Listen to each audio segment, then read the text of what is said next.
Después de que ya pudimos repasar, digamos, lo referente al reino de Judá, al reino del sur, ya damos a continuación paso a lo que se conoce como el Código de la Alianza, que de hecho va a estar íntimamente relacionado, es más, de ahí va a partir, de la llamada reforma de Ezequías, ¿no? Aquí va a haber pues un cambio notorio que también vale la pena destacar. En efecto, durante el reinado de Ezequías sucedieron muchas cosas, o sea, se dieron una serie de acontecimientos importantes.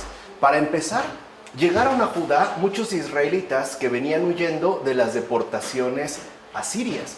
Ya habíamos hablado de esta cuestión. Entonces, desplazados de su reino, una vez que ya pudieron llegar, por ejemplo, a Judá, trataron de inquirir, o sea, un poco de indagar el por qué había sucedido esto en su respectivo reino, o sea, en el norte, en lo que se conoce como Israel. De hecho, muchos empezaron a preguntar el porqué de la catástrofe, en particular de su capital, Samaria, porque había sido finalmente conquistada y arrasada. Así, ¿no?, podemos ver entonces que bajo tales circunstancias, ya lamentablemente, las denuncias proféticas que habían sido anunciadas con tiempo por Amós y Oseas y que, como habíamos visto en su momento, no fueron atendidas, cobraron entonces plena actualidad, ¿no? Ahí empezaban a entender justo que lo ocurrido tenía que ver con lo que fuera profetizado tanto por Amós como por Oseas.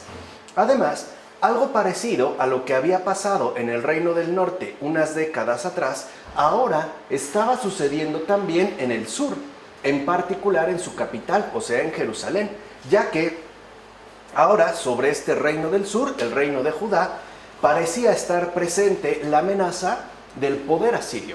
O sea que si en un primer momento el poder asirio se concentró en el Reino del Norte y de hecho ¿no?, acabó con él, ahora el imperio asirio parecía dirigir su atención hacia el reino de Judá, o sea, parecía ahora dirigirse hacia las tierras del sur. Así pues, las primeras amonestaciones de Isaías y las llamadas de atención de Miqueas, asumidas ahora a la luz de lo sucedido poco antes a sus vecinos del norte, empujaba a tomarse muy en serio tales advertencias. O sea, ya tenían pues un antecedente concreto de que aquello que había sido profetizado tenía una base y no era pues una broma. Así en el sur, ¿no?, con Isaías y Miqueas también se habían dado, digamos, estas aportaciones proféticas y eso ya parecía invitar a que se tomaran muy en serio lo que se estaba mencionando.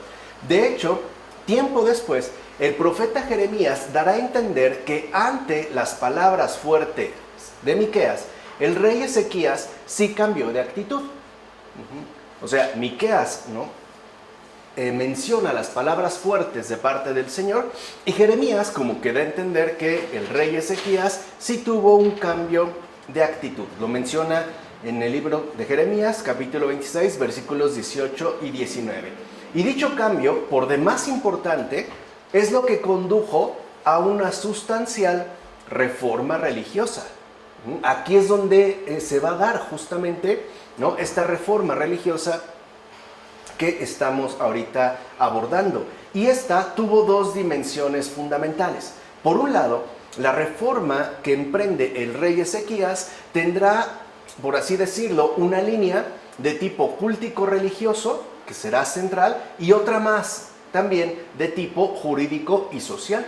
O sea, se trataba pues de lograr constituir al pueblo de Jerusalén en torno al culto y también que no quedara descuidada la parte social. En general, podemos decir que la reforma emprendida por el rey Ezequías se centraba en la esencial necesidad que el pueblo de Judá tenía desde siempre, pero ahora más bajo las circunstancias de amenaza en la que vivían, de confiar solamente en Yahvé. El libro segundo de los Reyes, por ejemplo, va a sintetizar de la siguiente manera las medidas especiales de tipo cultural que va a impulsar precisamente el rey Ezequías. Se dice en el segundo libro de los Reyes, dice, quitó los lugares altos, destruyó las estelas y cortó las aceras. También hizo pedazos la serpiente de bronce que había fabricado Moisés. porque los israelitas le seguían quemando incienso en aquel tiempo y la llamaban Nehustán. O sea que lo que hace en un primer momento el rey Ezequías es acabar con toda referencia que remita en último término a una especie de contaminación cultural. Recuerden que estos altosanos, ¿no? Estos lugares altos, estelas, aceras, etcétera, eran usadas como lugares sagrados por pueblos no israelitas. De hecho, era frecuente que aparecieran estos lugares en la zona de Canaán. Y lo mismo de que a esta serpiente de bronce que había sido fabricada por Moisés le siguieran quemando incienso, incluso que le llamaran Nehustán. Entonces podemos decir que en un primer momento la reforma de Ezequías buscó purificar el culto debido a Yahvé, en particular, insisto, en la ciudad de Jerusalén. Así pues, tanto la caída del reino de Israel como la predicación profética fue lo que impulsó una depuración de las prácticas religiosas en Judá, que es justo, ¿no?, esta depuración la que el rey Ezequías va a llevar a cabo. A final de cuentas, fue gracias a tal depuración que las prácticas religiosas en Judá otorgaron centralidad y exclusividad al culto a Yahvé. O sea, aquí, a partir del rey Ezequías, el culto a Yahvé ya queda establecido como el referente medular para todo el reino de Judá, que a su vez, en términos sociales, será inseparable de sus respectivas prácticas religiosas, las cuales, como se ha mencionado, ¿no?, estarán basadas en una centralidad y en una exclusividad consagradas únicamente a Yahvé. Este culto, al menos hasta este momento, no había logrado tener nada de eso en la práctica. O sea, se podía, digamos, más o menos asumir en términos teóricos. Era pues la base, ¿no?, del pueblo judío. No obstante, en la práctica, como lo había mencionado el segundo libro de los Reyes, no se había alcanzado una verdadera ejecución en términos de culto con respecto a lo que se mencionaba en torno a Yahvé. Y es justo en este ámbito práctico, o sea, de la práctica cultural, en lo que Ezequías va a tratar de poner el énfasis. Ahora, al mismo tiempo, ante las repetidas denuncias proféticas de las injusticias cometidas, especialmente hacia los más desfavorecidos, también se van a tomar medidas para poder implantar un derecho que fuera conforme con las grandes líneas teológicas del yavismo, que es como se conoce ya a esta línea adoptada por la reforma del rey Ezequías. O sea, no solo se debía de tratar de una cuestión enteramente religiosa, sino que esta base ciertamente religiosa tenía que verse reflejada en el ámbito social, como en términos específicos de justicia, en particular con los más desfavorecidos. Por eso es que en la base de esta reforma, también jurídica, no solo cultural, como hemos mencionado, se encontró el llamado Código de la Alianza. Y este código fue conservado en el libro del Éxodo. De hecho, se va a mencionar, ¿no?, en este libro. En su formulación, ¿no?, de este código, muchas cláusulas tradicionales del derecho civil en Judá se reconocen como palabras del Señor dirigidas a su pueblo. O sea, como eje de unas relaciones adecuadas entre Yahvé y su gente. O bien, como un modo de organizar la vida social que fuera congruente con la naturaleza misma de Yahvé. O sea, que la presencia de Dios entre el pueblo tenía que verse fielmente reflejada entre la gente. No podían, digamos, abrirse brechas o establecer rupturas. Yahvé, no habría que olvidarlo jamás, esa era, digamos, la insistencia, ¿no?, que se destacaba en todo momento. Es el Dios que se ha conmovido ante la opresión de sus padres en Egipto y que además no solo se había conmovido por tal opresión, sino que incluso había intervenido precisamente para poder liberarlos.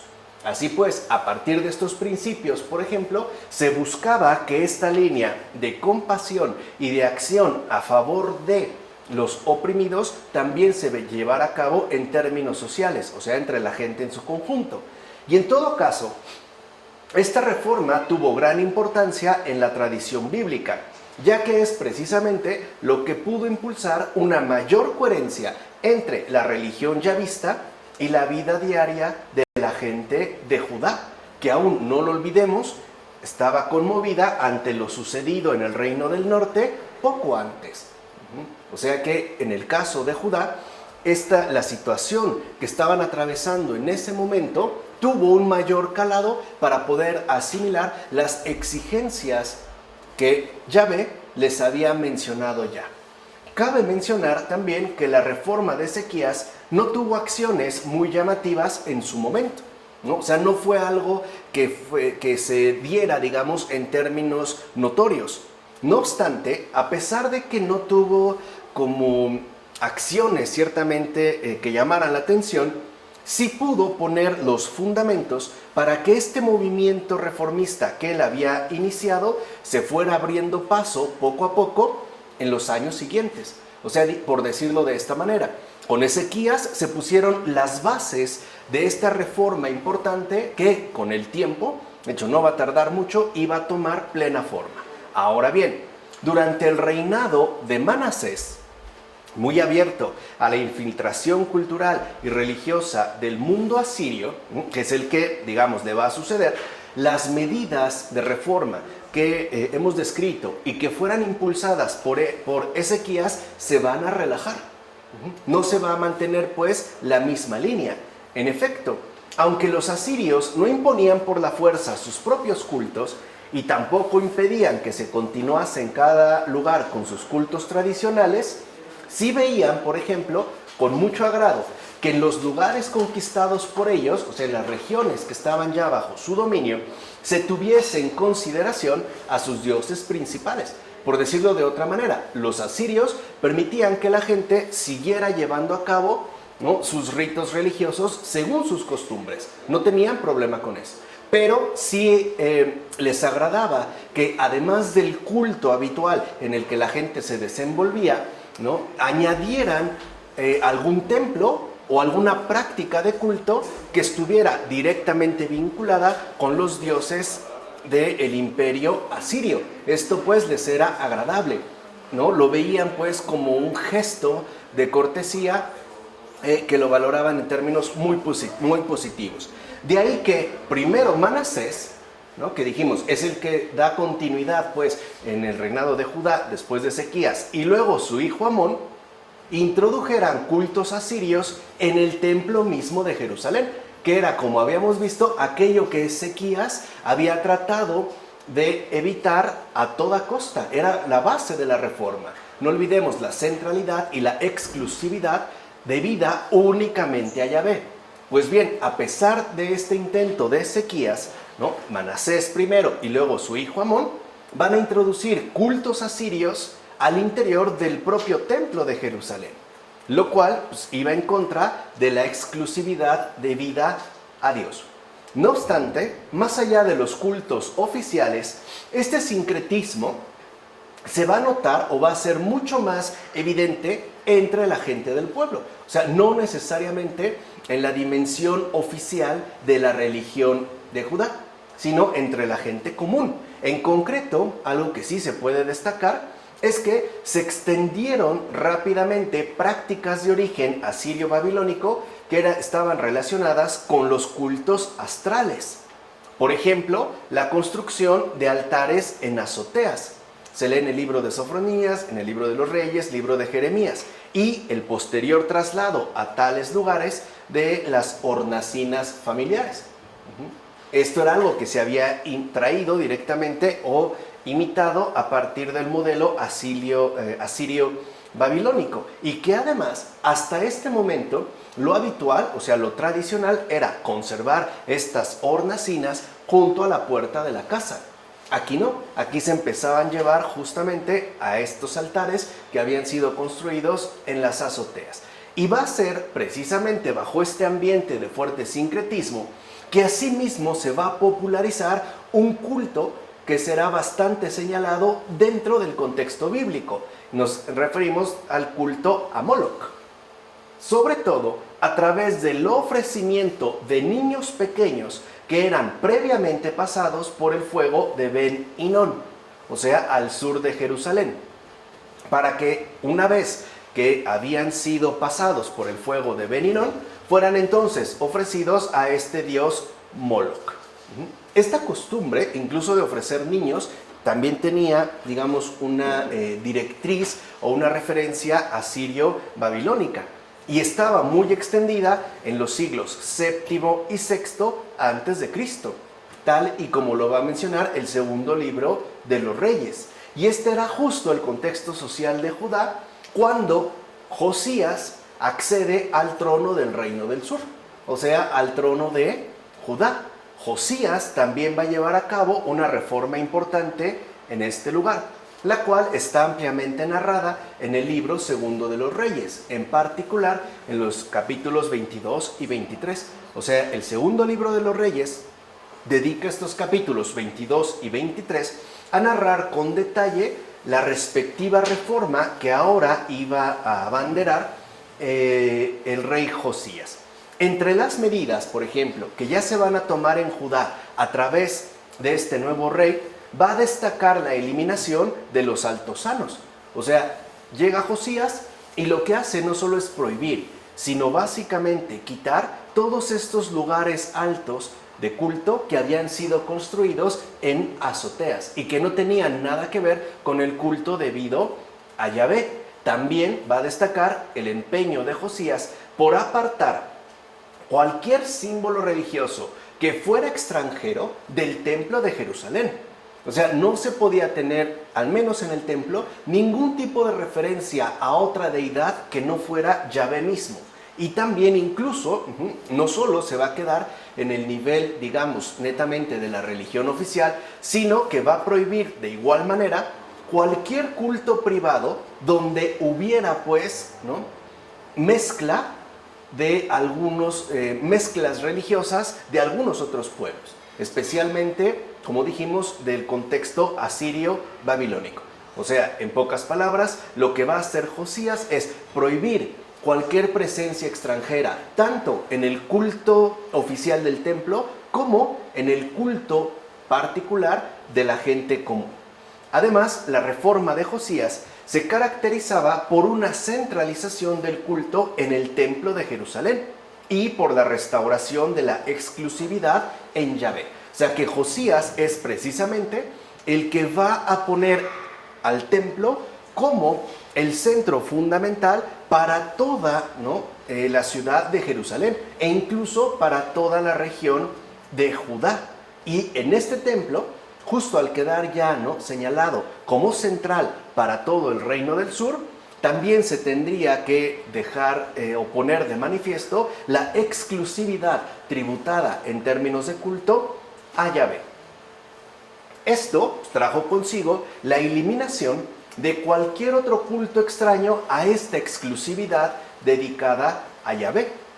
Y cabe mencionar que el núcleo inspirador de tal reforma había sido identificado además con el cuerpo legal básico que se exponía en el libro del Deuteronomio.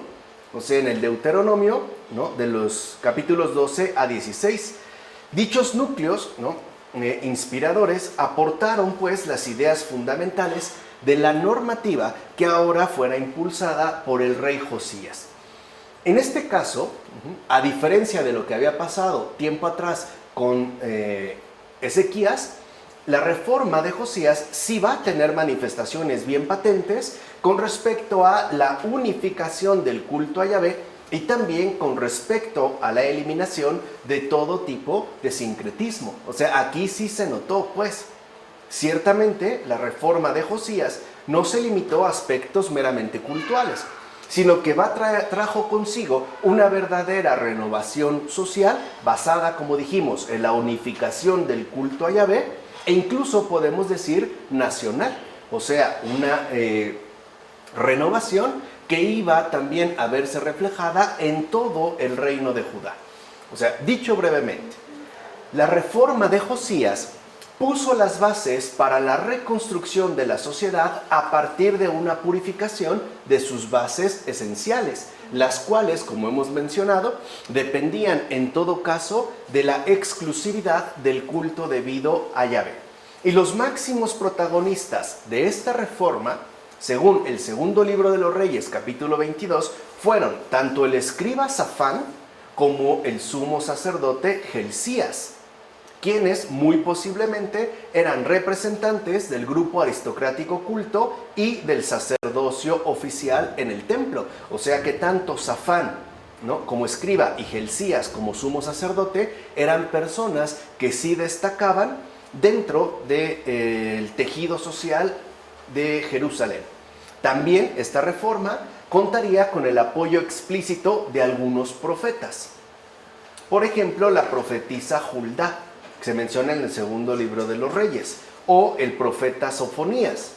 También un grupo de discípulos del profeta Isaías y, sobre todo al principio, contaría con el apoyo del joven profeta Jeremías, que en sus primeros años de actividad profética coincidía ciertamente en muchos aspectos con los discípulos de Oseas llegados del norte, o sea, con aquellos discípulos de Oseas que venían pues del reino de Israel. Así, desde que el movimiento reformista se puso en marcha, ¿no?, hasta la muerte de Josías, fíjense, o sea, del año 630 al 609 a.C. aproximadamente, esta reforma sí contó con el respaldo de amplios sectores de la población.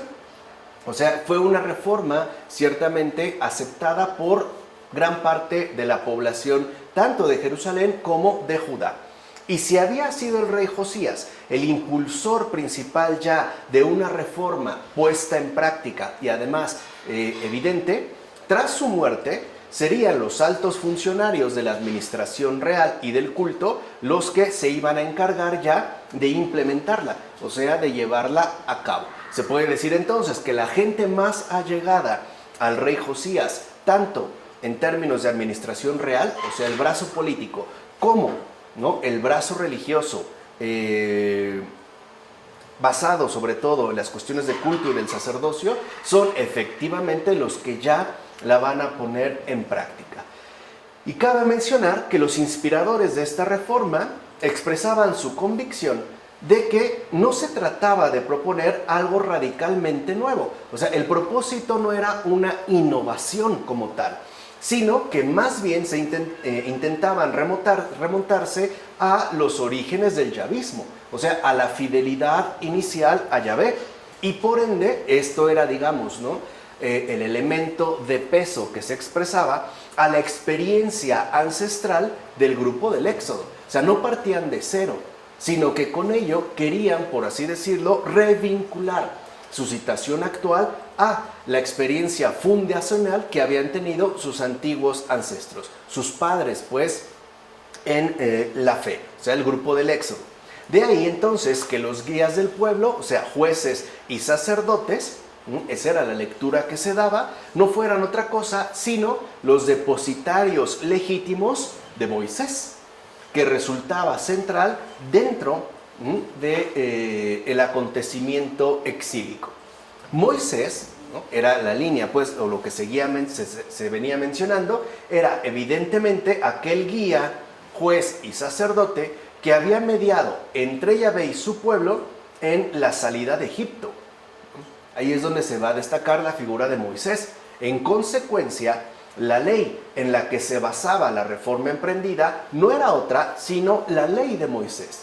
O sea, lo que hacían era volver de nuevo a los principios para fortalecerse en la exclusividad de culto debida a Yahvé. Y con esta convicción, ¿no?, efectivamente, se buscaba volver de nuevo a los comienzos del pueblo liberado por Yahvé para que a su vez se pudieran entonces recuperar las bases de una organización integral, o sea, no solo en términos religiosos, sino también en términos sociales, que estuviera centrada en Yahvé, o sea, en Dios, pero a través de Moisés, tal y como había ocurrido en el caso del Éxodo. Sin embargo, tras la muerte de Josías en Megiddo, o sea, en el año 609 a.C., este intento de unidad, dijimos, basado en la centralidad exclusiva de culto debida a Yahvé, prontamente se rompió. Y con ello, las esperanzas humanas que se habían puesto en una renovación tanto nacional, o sea, a gran escala, como religiosa, ¿no?, concentradas sobre todo en el templo de Jerusalén, asimismo se esfumaron. De hecho, en poco más de 10 años, en el 597 a.C., la primera deportación sufrida ya en territorio de Judá privaría a esta de sus principales dirigentes, que eran, como habíamos dicho, ¿no?, los altos funcionarios y los sacerdotes. Y 10 años después, en el 587, la segunda deportación padecida dejaría ya a Jerusalén por completo desolada. O sea, no se cumplió, sino que hubieron pues 2 deportaciones casi luego. Una, ¿no?, casi a los 10 años y otra también a los 10 años.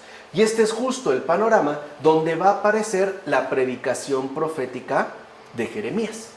Ahora vemos cómo en este momento en particular, es decir, a partir de esta reforma conocida como de la Alianza, aparece también la figura luminosa de un profeta, en particular la de Jeremías. Ahora, cuando Josías murió, el pueblo y los líderes de la reforma van a escoger a Joacás para que le suceda en el trono de Judá. O sea, la gente en general y los líderes que habían estado, digamos, al frente de la reforma emprendida, van a elegir o van a decidir que sea Joacás quien reine ahora Judá. Pero esta decisión no gustó a Egipto,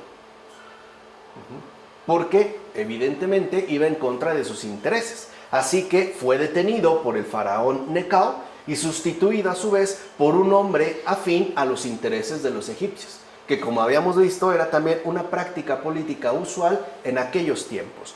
Este hombre, además, debía estar mucho menos comprometido con el movimiento reformista. O sea, en pocas palabras, no debía demostrar preferencia por Judá, sino que tenía que inclinarse servilmente por Egipto.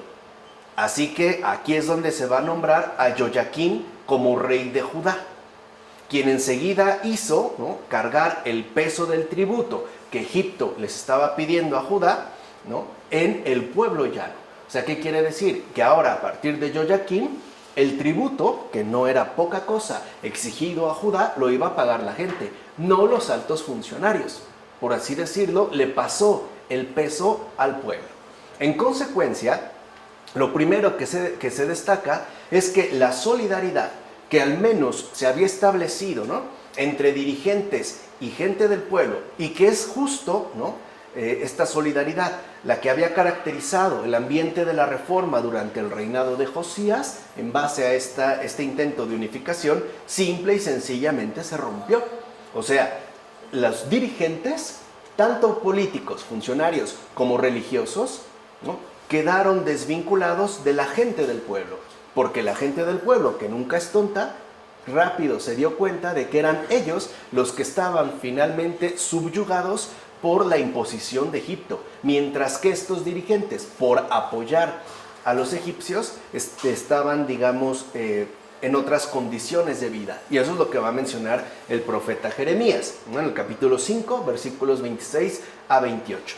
Por su parte, los sacerdotes del templo, que tras la unificación de todo el culto a Yahvé habían crecido excesivamente en autoestima, porque recuerden que eran, digamos, como las columnas principales de esta reforma en los términos cúlticos, se desatendieron del cumplimiento de la ley de Dios.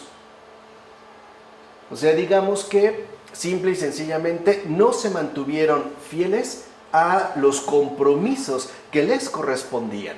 Simple y sencillamente, en lugar de ser sacerdotes, empezaban pues a vivir como príncipes. De hecho, ¿no?, y esto es algo que se va a destacar también en Jeremías, ahora estos mismos sacerdotes toleraban todo tipo de injusticias y atropellos. O sea, no intervenían absolutamente para nada. O sea, no se oponían a la injusticia, sino que incluso la favorecían con su no intervención, y lo hacían basados en una seguridad temeraria. O sea, según ellos en este momento afirmaban que por ser sacerdotes, y además por ser sacerdotes del templo de Yahvé, nunca les faltaría su protección, porque esta protección, ¿no?, les era dispensada desde el santuario. Entonces ellos, digamos, asumieron una seguridad temeraria que en efecto rayaba en una especie de arrogancia interior, ¿no? Claro, nosotros como trabajamos para el templo, pues Él no va a permitir que nos suceda absolutamente nada, ¿no? Yahvé nos va a proteger. Pues bien, en el año 605 a.C. iniciaba el declive del poderío asirio, lo cual, ¿no?, exponía a toda esta región a la influencia y dominio de los egipcios. O sea, los egipcios pues empezaban a tomar una mayor presencia nuevamente en esta zona. A la vez, el poder emergente de los caldeos, comandados por Nabucodonosor II, mostraba ser realmente fuerte. O sea, decaen los asirios y emergen con fuerza los caldeos. De ahí que Jeremías entonces viera con urgencia la necesidad de escribir sus oráculos y proclamarlos ante todo el pueblo en tanto llamada premiante de atención para que se reflexionara y se volviera de nuevo al Señor de todo corazón. O sea, vemos como otro profeta es enviado con tiempo, ¿no?, con antelación, para que la gente en general y los sacerdotes en particular recapaciten y cambien pues su forma de vivir, lo cual apuntaría a una conversión profunda del corazón. O sea que no se alejen de la fidelidad al Señor. Eso es en lo que va a insistir ya, digamos, en este momento en particular, Jeremías, el profeta. Fue entonces cuando Gamarías, hijo de Safán, permitió a Baruc, que era secretario en ese momento de Jeremías, que leyera lo dicho por el profeta en el templo. Lo narra Jeremías. O sea, estas denuncias, ¿no?, estas exigencias proféticas que Jeremías expone, se leyeron incluso en el templo. Es más, Gamarías facilitó que estos materiales, ¿no?, que venían pues de Jeremías, se llevaran directamente al rey, para que los leyera y los conociera, y a ver si así, con estas advertencias de Jeremías, modificaba entonces su actitud. Sin embargo, no surtieron ningún efecto en el rey.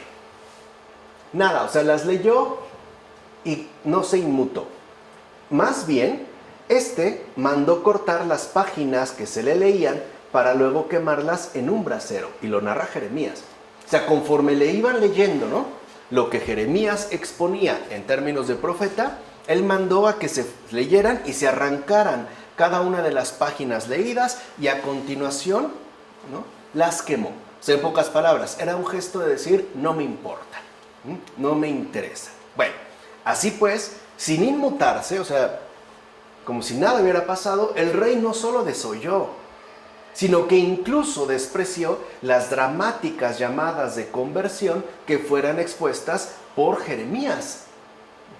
O sea, no es que las pasara, ¿no?, por encima, sino que al contrario, incluso las veía como meras necedades. Por su parte, el reino de Judá se desgastaba en debates con respecto a las estrategias políticas que serían más pertinentes para poder afrontar la difícil situación que en ese momento en particular estaba atravesando el reino. Recuerden, el reino de Judá. De hecho, se conservaba aún un cierto barniz de religiosidad en el culto del templo, pero esta religiosidad no tenía ya influencia verdadera en los corazones de la gente, es decir, en su vida real. Por una parte, debido al comportamiento indebido de los representantes, o sea, de los sacerdotes. Y por otro también, como dijimos, por la ruptura que se había dado entre, ¿no?, los altos funcionarios y sacerdotes y la demás gente.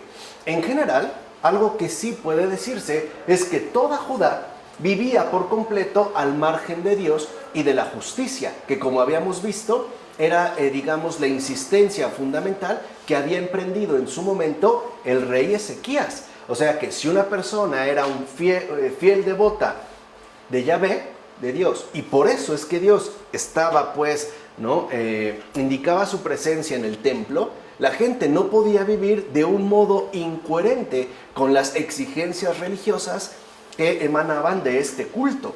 O sea, en pocas palabras, no era posible que teniendo un Dios bueno, la gente no fuera buena. Y más teniéndolo, pues, ¿no?, insisto, con una referencia directa en el templo. Así, Jeremías desde antes, ¿no?, ya venía denunciando incluso esta política oportunista, ¿no?, basada en meros cálculos de poder que habían asumido los últimos reyes de Judá.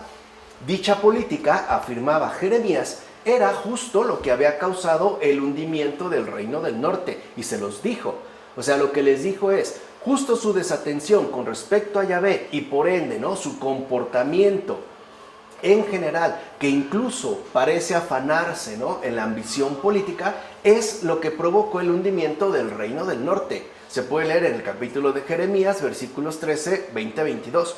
Pero aún así no fue escuchado por Judá, quien de hecho seguía los mismos pasos de catástrofe. O sea, iba otra vez dirigiéndose hacia la ruina. Y aunque ya había ocurrido en el norte, y en este caso había surgido un profeta luminoso como Jeremías, tampoco, ¿no?, de parte del Señor, tampoco fue tomado en cuenta. Entonces, en tal caso, ¿no?, la predicación de Jeremías se va a hacer más insistente todavía, se hizo incluso más apremiante. Incluso puede decirse que la predicación de Jeremías se intensificó después de que se llevara a cabo la primera deportación. O sea, ni siquiera les dijo, ya ven, se los dije, ya era una advertencia, el Señor había hablado claro. No, sino que al darse ya la primera deportación y al haberles dejado en claro el por qué se estaba produciendo, la predicación de Jeremías se hizo todavía muchísimo más insistente. Pues bien, los caldeos, dijimos, en principio comandados por Nabucodonosor II, habían dejado como rey vasallo, o sea, habían puesto, pues, ¿no?, en Jerusalén a Sedecías, pero a los 3 años, o sea, en el 594 a.C., surgió con fuerza un grupo religioso nacionalista que no estaba conforme con la sumisión a Babilonia.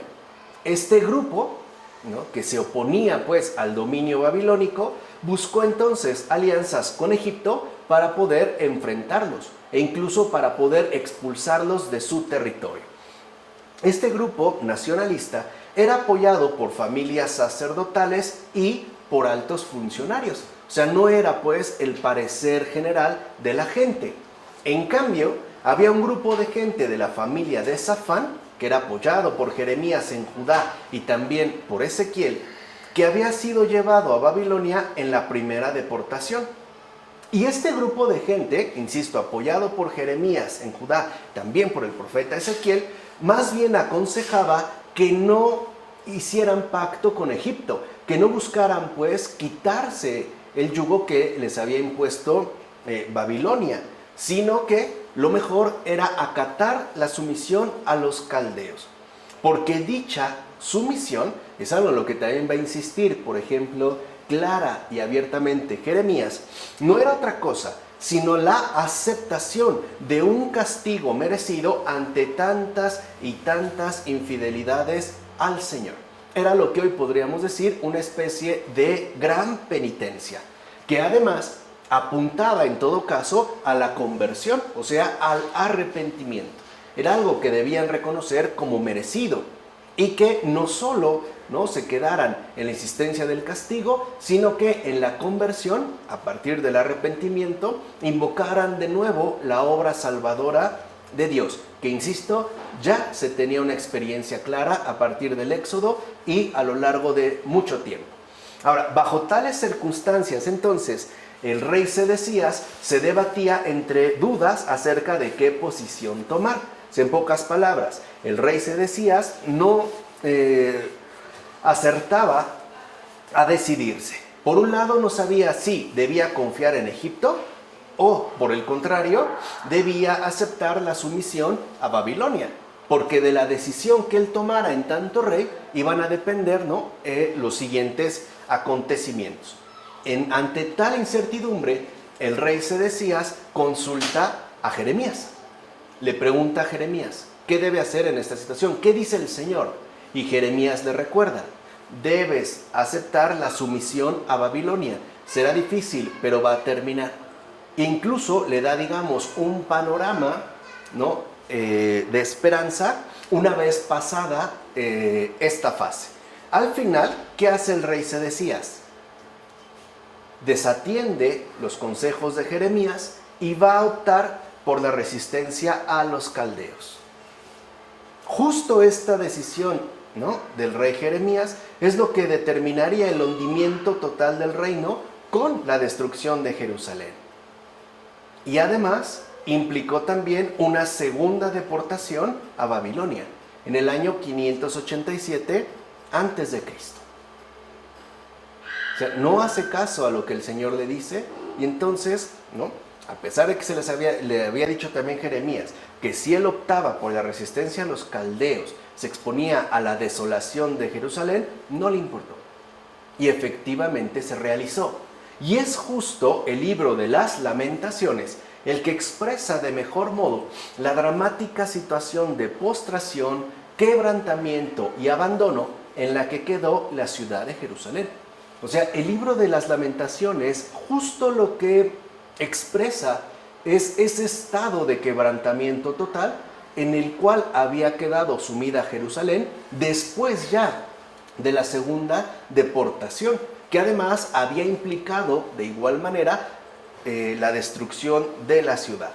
Así pues, resulta claro que la caída de Jerusalén ante las tropas babilónicas marca ya el final de toda una época, porque constituye el fin del reino de Judá. O sea, así como llegó el fin del reino de Israel a manos de los asirios, ¿no?, así también le tocó el turno al reino de Judá, pero a manos de los babilónicos. Recordemos que antes ya había desaparecido el reino de Israel. Bien, con el triunfo entonces de Babilonia sobre Jerusalén, todos los territorios conquistados, o sea, todo el norte y el sur, lo que hoy llamaríamos a grandes rasgos Palestina, van a pasar a formar parte del nuevo imperio babilónico. En estos momentos, Babilonia era una ciudad muy rica. Nabucodonosor II estaba realizando grandes y lujosas construcciones, tanto de palacios como de templos y fortificaciones. O sea, estaba pues en su mero apogeo. Y en Babilonia destacaba sobre todo el gran templo dedicado al dios Marduk. Era, digamos, la deidad principal para los babilónicos. Nabucodonosor II incluso lo va a engrandecer y va a embellecer este templo. Ahora bien, cuando Nabucodonosor murió en el año 563 a.C., subió al trono su hijo Amel-Marduk, conocido también como Evil-Merodach. Pero duró poco en el trono, ya que fue asesinado por unos revolucionarios a los 2 años de estar reinando. Y en su lugar, tales revolucionarios hicieron reinar a Nergal-Sar-Usur, que era el yerno de Nabucodonosor. No obstante, todos los monarcas que sucedieron a Nabucodonosor II no tuvieron ya ni su empuje ni su capacidad de organización. El último monarca de los caldeos sería Nabónido, quien accedió al trono en el año 555 a.C. Y todo parece indicar que Nabónido fue quien impulsó el culto en Babilonia del dios lunar Sin, lo cual ahora provocó una sublevación de los sacerdotes de Marduk, que como habíamos visto había sido puesto como la deidad principal por el gran rey de Babilonia, Nabucodonosor II. Y estos sacerdotes, justamente, que se sublevaron porque se había ahora, ¿no?, impulsado el culto del dios lunar Sin en lugar de la exclusividad de Marduk, van a ser los que ayuden a Ciro II de Persia para hacerse entonces con el control de toda Babilonia en el año 539 a.C. Entonces lo que vemos es que llega a Siria, cae, ¿no?, triunfa y cae. Babilonia crece y cae. Y después viene Persia, porque va a ser el imperio persa el que acabe ya con el imperio babilónico. Bien, después de la primera deportación, como hemos visto, ¿no?, los nuevos gobernantes dejados por Nabucodonosor se negaron a seguir pagando el tributo, lo cual entonces condujo a que las tropas caldeas asediaran de nuevo Jerusalén y hasta hacerla caer por segunda vez, y ahora sí ya por completo en sus manos. En ese momento ya las murallas y las casas de Jerusalén fueron destruidas Y lo mismo sucedió con otras muchas poblaciones del reino de Judá. En esos momentos hay que recordar que las aldeas circundantes, de hecho las aldeas que abundaban en el reino de Judá, no tenían ni murallas ni edificios. Incluso la escritura casi desaparece por completo, porque los escribas, que eran los encargados efectivamente, ¿no?, de realizar las escrituras, fueron deportados casi en su totalidad.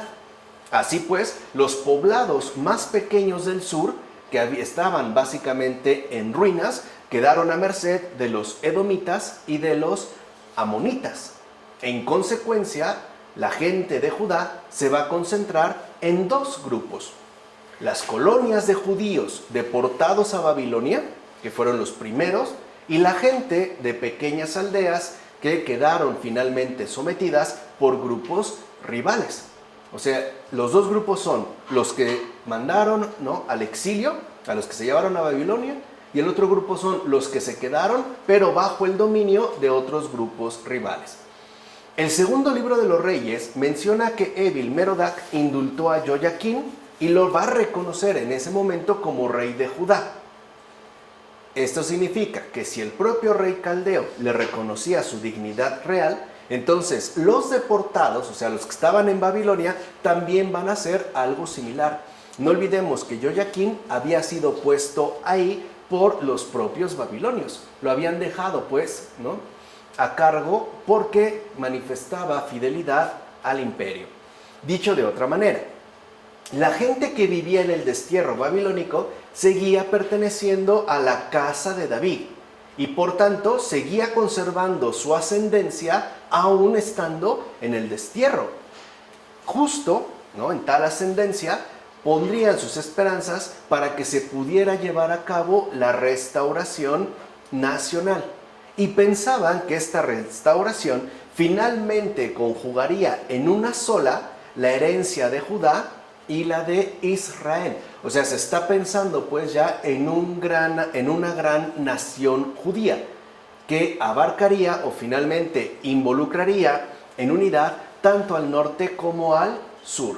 Así pues, todos los ideales de reconstrucción durante el exilio se fijaban en y apelaban a la figura de David en tanto fuente emblemática, tanto de sus orígenes como de su porvenir. Recuerdan que hace un momento dijimos que durante la Reforma, ¿no?, la atención se puso sobre Moisés, pero con el exilio ahora la atención va a recaer en la figura de David. De hecho, los deportados en Babilonia tenían algunas formas de organización que se mencionan en la Biblia, o sea, viviendo en el exilio. Por ejemplo, los ancianos de Israel, también los va a mencionar el profeta Jeremías, para ocuparse de las cuestiones civiles.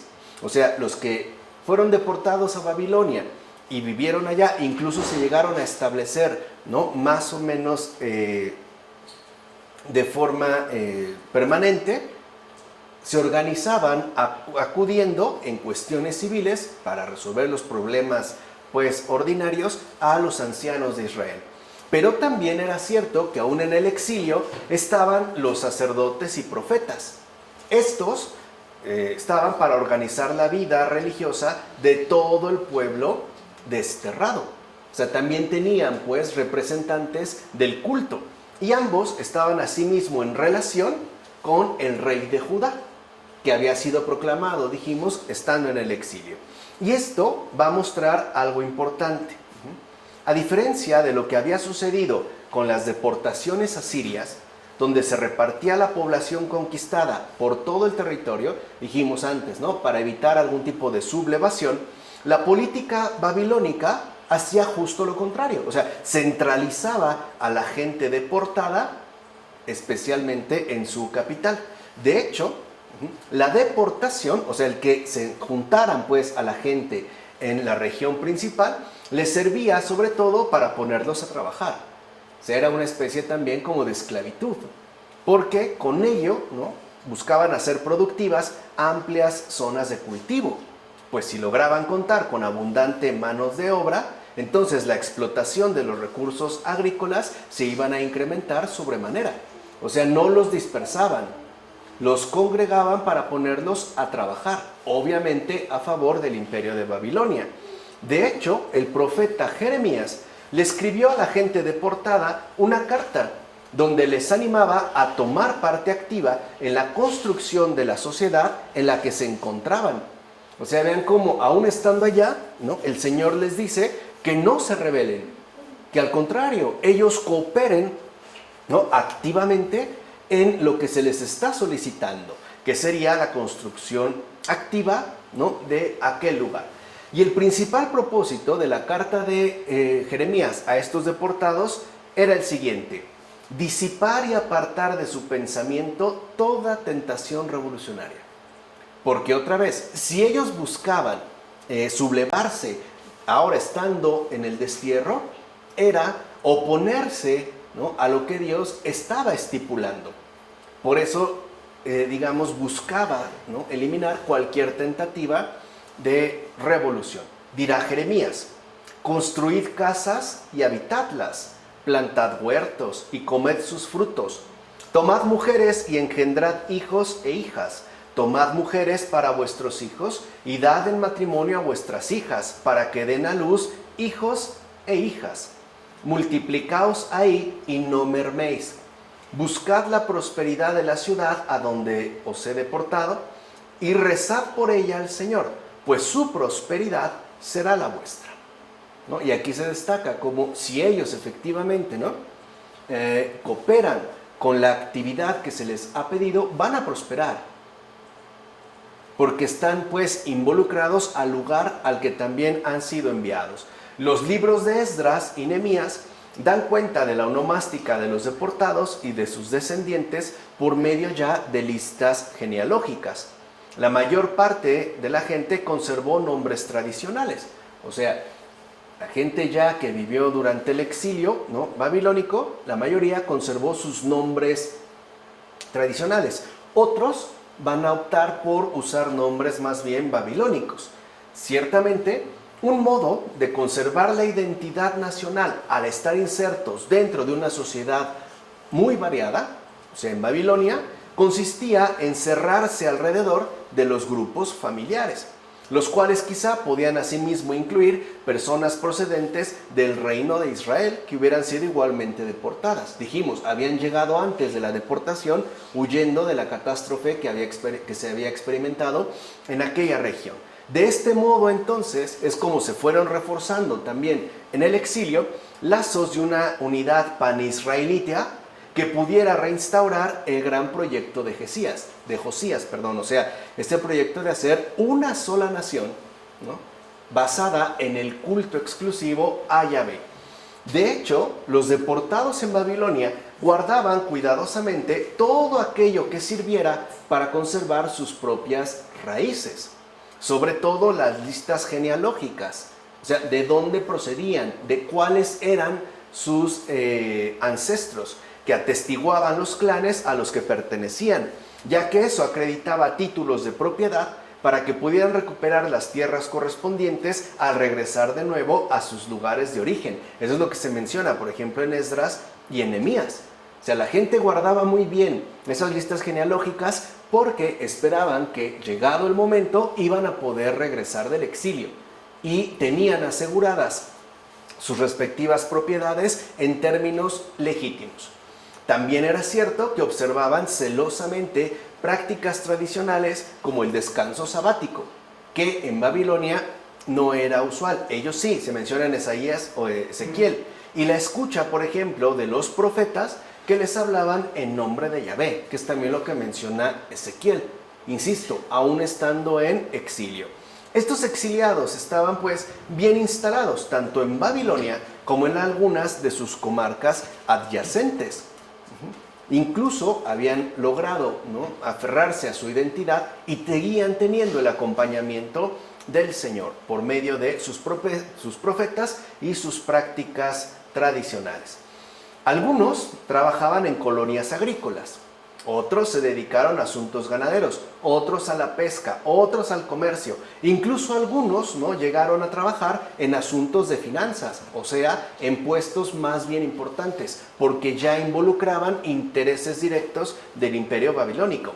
Algunas de estas personas llegaron a ocupar, con el paso del tiempo, puestos relevantes, tanto en la administración como en la corte babilónica. O sea que sí se fueron, pues, ¿no?, colocando dentro del tejido social de Babilonia. Además, si tomamos en cuenta la potencia intelectual de aquellas personas que vivían en el exilio, no olvidemos que habían sido desterradas de Judá precisamente aquellas personas cuya cultura y capacidad organizativa era sobresaliente. O sea, podemos decir que en el primer exilio babilónico, la gente que fue deportada era la gente que más destacaba, ya fuera por su influencia política, religiosa e incluso intelectual. Podemos decir que, ¿no?, los babilónicos en el exilio se llevaron lo mejor de la sociedad bajo estos criterios.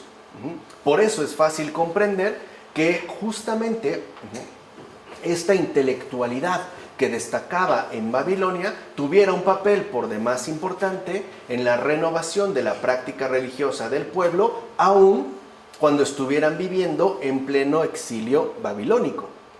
Por otra parte, en Judá la cosa era ciertamente distinta. O sea, ese era el panorama, pues, de los que vivían en el exilio. Pero la vida de los que se quedaron en Judá era diferente, pues como hemos visto, los babilonios habían dejado como gobernador ad hoc a Godolías y lo habían dejado como gobernador con sede en Mizpah, o sea, a solo 13 kilómetros al norte de Jerusalén, como se relata en el segundo libro de los Reyes. Sin embargo, este gobierno de Godolías duró poco, ya que fue asesinado por un grupo de gente que seguía siendo fiel partidaria de la independencia de Judá. Ahora bien, tales independentistas tampoco consiguieron tomar el control del país, porque el pueblo no los apoyó y tenían razones de sobra. En primero, porque estaban realmente atemorizados por lo que había pasado. O sea, la gente que había sido deportada y los daños sufridos en Jerusalén. Y por otro lado, tenían un miedo enorme ante el regreso de los caldeos por un intento más de sublevación. O sea, temían literalmente por sus vidas. Ya habían pasado previamente por situaciones así que no apoyaron a estos independentistas. Entonces, lo que más bien ocurrió es que el pueblo se levantó contra estos y los derrotó. Pero Judá quedó sumida en una fuerte y profunda inestabilidad. En particular, Jerusalén es la que estaba, por así decirlo, más dañada de Judá. Era lo más lastimado, insisto. Por eso es que se escribe el libro de las Lamentaciones. El templo había sufrido graves destrucciones y la mayor parte de sus sacerdotes habían sido llevados al destierro. O sea, habían sido llevados a Babilonia, lo menciona el profeta Jeremías. Las fortalezas y palacios reales estaban completamente saqueados y sus dueños incluso fueron deportados por los caldeos.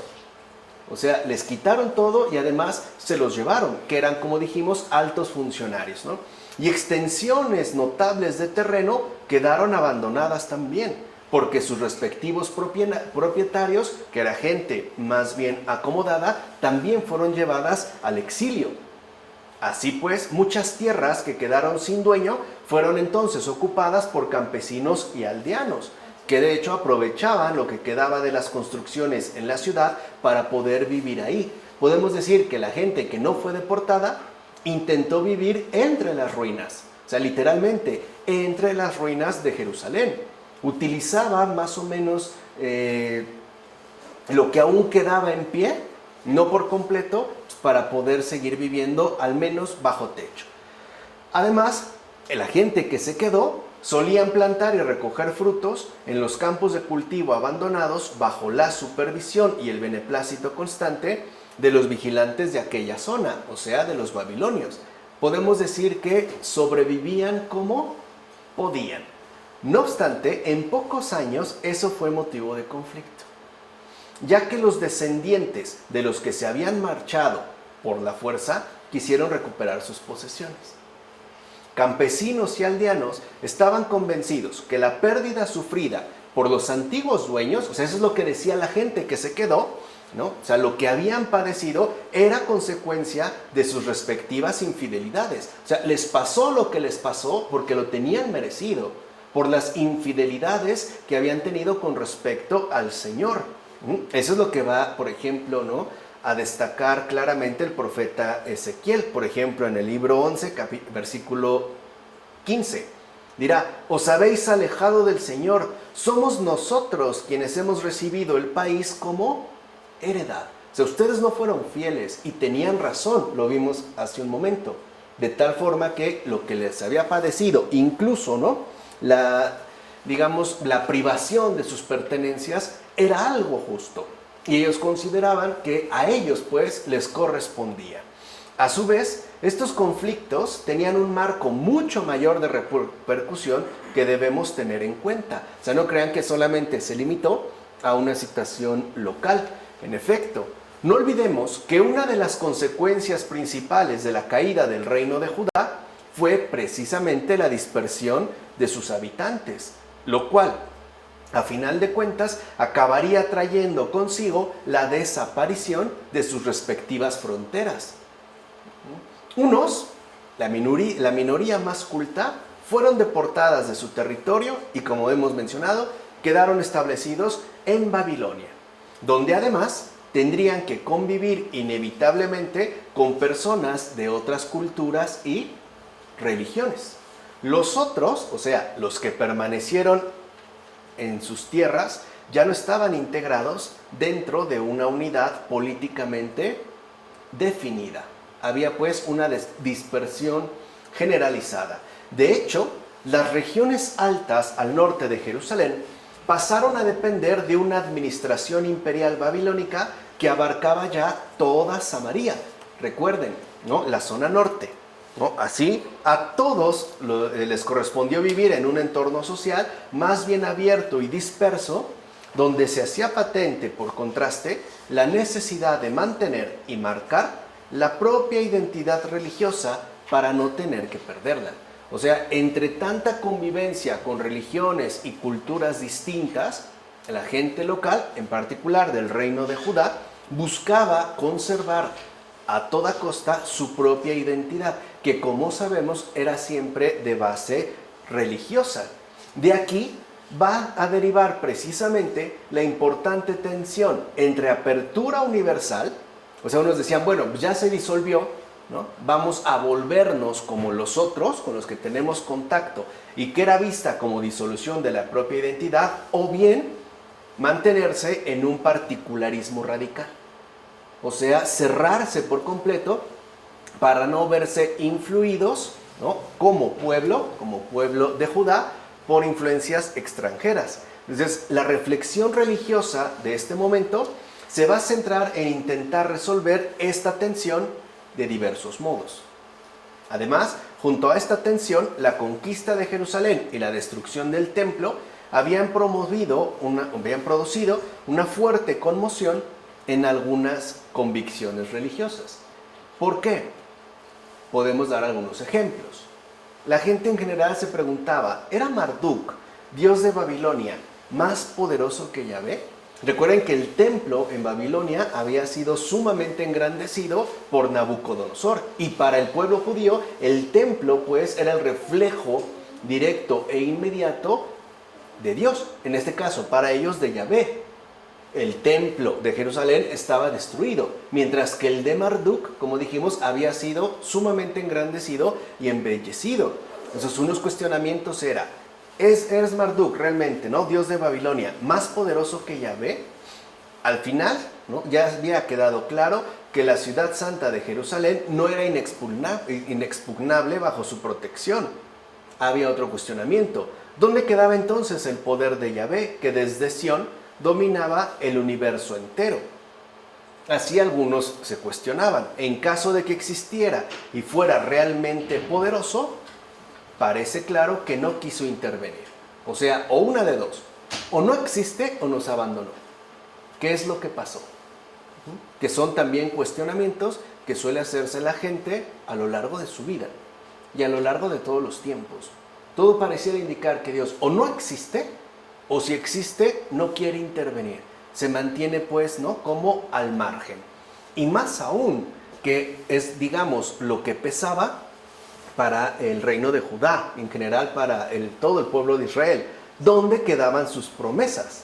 Es más, una primera reacción ante lo sucedido por parte de la gente fue justo la de quejarse y por tanto dejar de confiar en él. No vale la pena seguir confiando en él.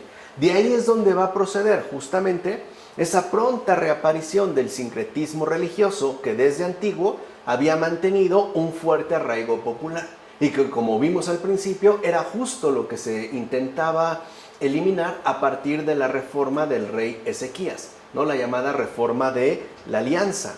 Un sincretismo que, como dijimos, ¿no? Cuando ya de Ezequías se llega finalmente a Josías, había alcanzado un verdadero retroceso. Aquí vuelve otra vez a retomarse. No obstante, a pesar de que estas eran, digamos, como las tendencias que podían ubicarse de manera más inmediata, una reacción más reflexiva ante estos acontecimientos catastróficos que se habían vivido fue la que se concretó en aquello que podríamos llamar liturgias de lamentación para aplacar al Señor. Tales liturgias estaban conformadas por duelos y ayunos, como medio de expresar el reconocimiento de las infidelidades cometidas con respecto a Yahvé. ¿Qué quiere decir? Que un núcleo de población sí se movió según las exigencias de la conversión. Ya no cuestionaban, no criticaban, se lamentaban de lo sucedido. Por una parte, reconociendo que era debido a sus infidelidades, o llamaríamos pecados. Sabían que ahí también había intervenido los pecados y que además no eran faltas cualquiera, porque estas infidelidades habían sido cometidas con respecto al Señor, o sea, al Señor tu Dios, Yahvé. En particular, los habitantes de Judá tenían presentes tales liturgias al momento de ir a visitar las ruinas del templo. O sea, la gente que se quedó cuando iba a visitar, y en general de Judá, ¿no?, iban a visitar las ruinas del templo, tenían muy presente estas liturgias, que eran justamente cánticos, ¿no?, de dolor. De hecho, incluso llegaban a las ruinas del templo y ofrecían ofrendas vegetales e incienso en estas ocasiones. Lo dice Jeremías, ya no hay animales. Ofrecen lo que tienen. Y de tales plegarias y elegías, o sea, expresiones sinceras de amargo arrepentimiento, quedan testimonios en el libro de las Lamentaciones. En tales plegarias, por ejemplo, que es el núcleo, ¿no?, de este libro, se confiesa abiertamente que no fue ni el destino ni el poder de Babilonia lo que causó la desgracia de Judá. No fue eso, como algunos sostenían, sino que se debió a los pecados mayores y menores de quienes deberían haber sido un estímulo vivo para ser siempre fieles al Señor, o sea, a Yahvé. En primer lugar, entonces, ¿no?, la catástrofe se había debido a los pecados de todo tipo que en particular habían asumido los sacerdotes y también la gente en general. De ahí pues que entonces todos deban asumir su respectiva responsabilidad para poder reconocer y confesar sus culpas. Se dirá, por ejemplo, en el libro de las Lamentaciones, en el capítulo 5, versículos 15-16, se acabó el gozo de nuestros corazones, nuestra danza se ha cambiado en duelo, de nuestra cabeza ha caído la corona, ay de nosotros que hemos pecado. Si lo ven, o sea, en estos versículos, ¿no?, al principio se narra lo sucedido, pero el énfasis se pone en lo último. O sea, lo que realmente importa no es que se haya acabado el gozo, que se haya ido la danza o que se haya caído la corona. Lo que realmente importa es que hemos pecado, y se dice en plural, todos como pueblo.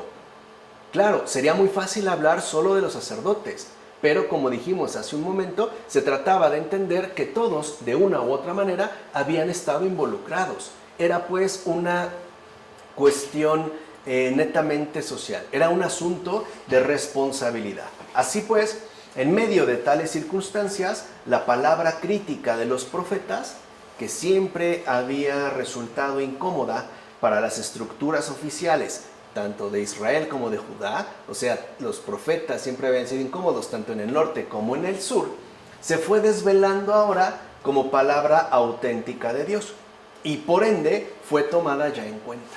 O sea, solo, ¿no?, después de tanta calamidad, las palabras de los profetas ya fueron tomadas en cuenta. De hecho, la palabra de los profetas, ¿no?, había advertido ya de las infidelidades cometidas, ya había hablado de esto. Y asimismo, había llamado a la conversión para evitar la inminente desgracia. O sea que recibió la gente de este tiempo una advertencia, ¿no?, un aviso por adelantado. Pero esta palabra no había sido escuchada. Así que la desgracia final, pues, fue inevitable. A partir de entonces, las palabras proferidas por los profetas ya fueron tomadas en consideración. A partir de aquí, las palabras de los profetas ya se tomaron con mucha seriedad. Incluso a partir de aquí, las palabras de los profetas se fueron recogiendo, escribiendo y conservando con especial cuidado. Antes no. Ahora ya se dieron cuenta que realmente eran profetas, que sí venían de parte del Señor. O, por decirlo de otra manera, que el Señor se había dirigido a su pueblo a través de ello.